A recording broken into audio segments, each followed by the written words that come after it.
शौक़ तो ये बचपन का है मेरा। और भी अधिक शौक़ थे, उनके अंदर एक ये शौक़ भी था, लेकिन इसको मैंने कभी महत्व नहीं दिया था। लेकिन आगे चल के मुझे इसमें उतरना पड़ा और ये इसका महत्व धीरे धीरे बनता गया।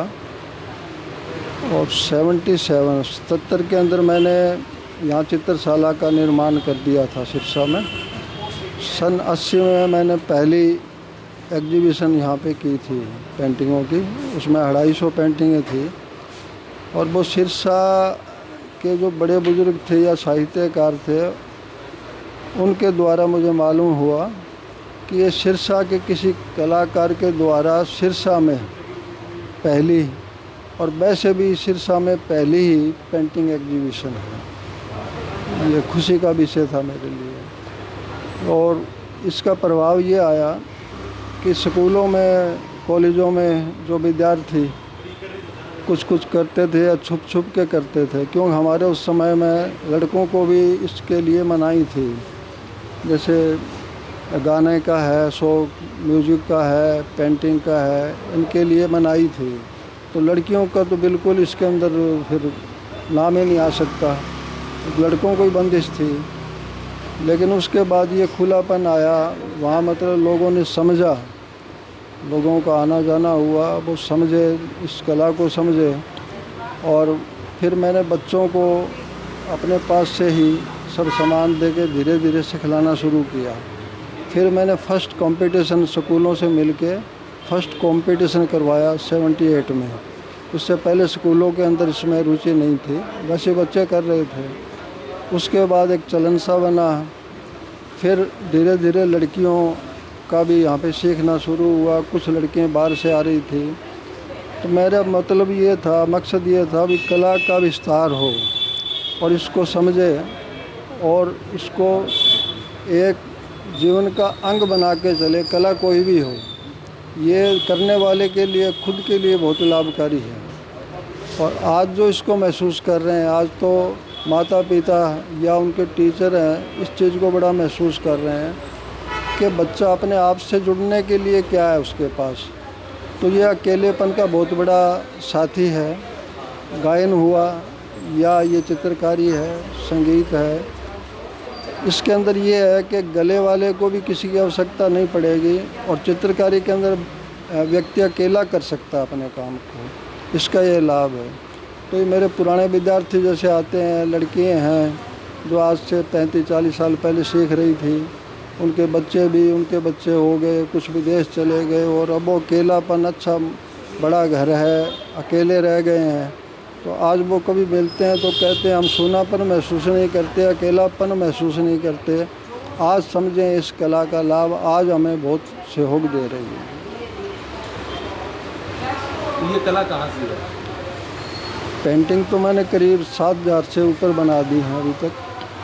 और लगभग भारत का शायद कोई शहर नहीं रहा जहाँ पेंटिंगें ना हो। इसके अलावा विदेशों में पेंटिंगें चली गई हैं मेरी, काफ़ी देशों में गई है। और अब बच्चे जो काम कर रहे हैं उनका काम भी बहुत काफ़ी हो चुका है, उनका काम भी बाहर चला गया है। और ये कलाएं जो मैं इसको परमात्मा का पुरस्कार ही मानता हूँ। अब ये भी सौभाग्य है कि बच्चे 4 बेटे मेरे हैं, चारों जो हैं कला क्षेत्र में हैं।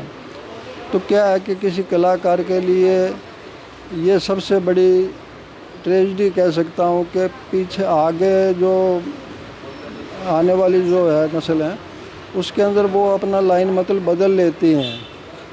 तो ये कोई सौभाग्य है कि बच्चे इसको संभालने वाले हो गए, संभाल रहे हैं। और मेरे पोता पोती है वो भी इस फील्ड में है, पढ़ भी रहे हैं और अच्छा काम कर रहे हैं पेंटिंग में। और वैसे सभी मेरे बच्चे हैं जो मतलब इस कला से जुड़े हुए हैं, छोटे हैं तो बड़े हैं तो मेरे साथी हैं या मेरे को आशीर्वाद देने वाले हैं, वो मेरे सब आदरणीय हैं। तो हम सारा एक परिवार ही होते हैं। तो यहाँ जो बच्चे आते हैं वो ही मुझे मेरे से ही लगते हैं, क्योंकि हम एक ही परिवार हो जाते हैं। कलाएं ऐसी है जहाँ पे प्रेम है, और अगर हम प्रेम से मानवता के नाते जीते रहें तो न झगड़े हैं, न क्लेश है, न युद्ध है, न कोई धर्म का संकट है, न कोई विचारों की बात है। केवल ये काम केवल कलाएं करती हैं। कितने का अवार्ड अब तक आपने? सबसे बड़ा अवार्ड तो वो है जो आप लोग दे रहे हैं, या जन का जो प्रेम मिलता है, प्यार मिलता है और देख के मिलना, उनका मतलब चेहरे की खुशी का होना, इससे बड़ा अवार्ड तो होता नहीं है, क्योंकि ये नित्य प्रति मिलता है। और ये सांसारिक दृष्टिकोण से तो वो सैकड़ों की तादाद में चले जाएंगे। लोगों ने जब तब बहुत मान सम्मान दिया है, बहुत दिया है। ये भी एक कृपा है मालिक की। और बड़ों में एक बार डॉक्टर ज्ञानी जेल सिंह है, उनके हाथों मतलब सम्मानित हुआ हूँ। और हरियाणा राज्य का पुरस्कार था, वो धनिकलाल मंडल थे राज्यपाल, उस समय हुआ है जैसे। और उसके बाद समय समय पे होता ही रहा है, हर साल में 3, 4, 5, 7 बार कम से कम कहीं न कहीं मतलब लोग आदर मान सम्मान दे ही देते हैं।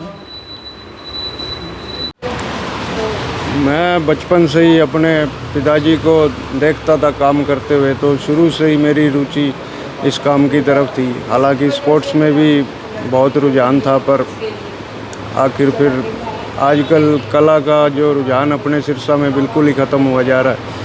तो मेरा मानना ये था कि गांव में, शहर में बहुत अच्छे अच्छे कलाकार बच्चे हैं जिनको मौका नहीं मिल पाता है, या वो किसी वजह से आगे नहीं बढ़ पा रहे हैं।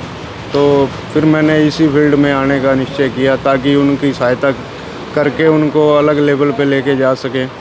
और पिछले 15 से 20 सालों में सिरसा में काफ़ी इसका स्तर भी ऊंचा हुआ है। कि जैसे म्यूजिक के, डांस के काफ़ी मंच प्रदान कर दिए गए, जिसकी वजह से उसमें माँ बाप भी चाहते हैं और बच्चों का रुझान भी ज़्यादा, क्योंकि टीवी शोज बहुत हो रहे हैं।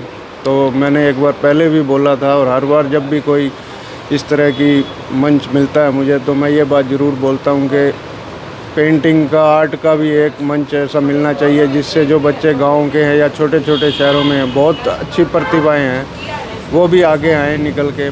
क्योंकि लोगों को ये लगता है कि इसके अंदर कोई अर्निंग सोर्स नहीं है। इसके अंदर अर्निंग सोर्स बहुत बढ़िया है। अगर कुछ ऐसा होता है तो उसके बाद आप देखिएगा क्या बदलाव आते हैं।